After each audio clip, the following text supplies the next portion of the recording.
everyone, today we are going to be making pea pesto. Now this is a recipe we have been making our family and our dinner club for close to 10 years now. It has been one of our favorites. It's very festive, you can dress it up during holiday time, and it's incredibly flavorful. Peas are a fantastic source of protein, vitamins, and minerals. So they are a great vegetable. In fact, they're not a vegetable at all. They're a great legume to have in your diet. All right, so what are you going to need? You're going to need a 10-ounce bag of frozen peas. I love using these frozen peas. Find them on sale in the freezer section. And when your peas are frozen, they're usually frozen right at the height of their nutritious value. So it's a great opportunity for you to get peas in your diet from the frozen section. Another thing that you're going to need is a cheese. So if you are going to go vegetarian, this Parmesan cheese is fantastic. It's a fine thing. I get this at Costco. Our family has been leaning into a little more whole foods, plant-based, and less on the dairy side. So I've been using nutritional yeast. My neighbor who introduced me to this recipe, she brought over some with nutritional yeast, and I thought, oh my gosh, this is totally amazing. Fantastic, great alternative to cheese. So, and another nice source of vitamin B12.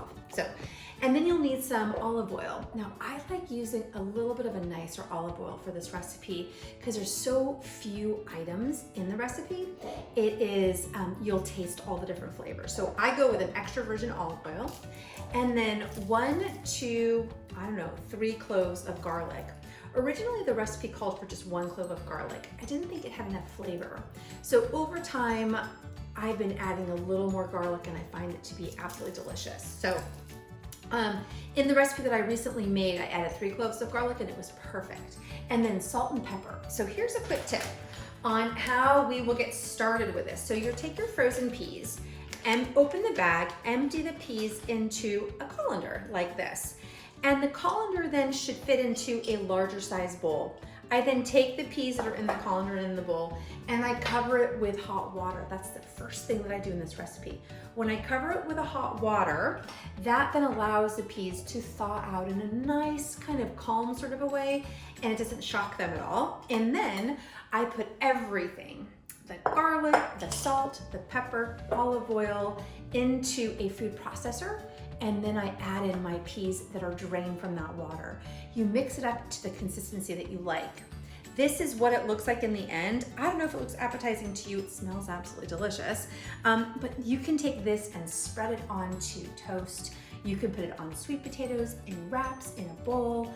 I use it in so many different ways. Just the other day, I put it in a wrap with some Asian style tofu that I found at the grocery deli department, and then I top it off with a little bit of greens, like some pea sprouts and some soy sauce, and hands down, it was so delicious, so good.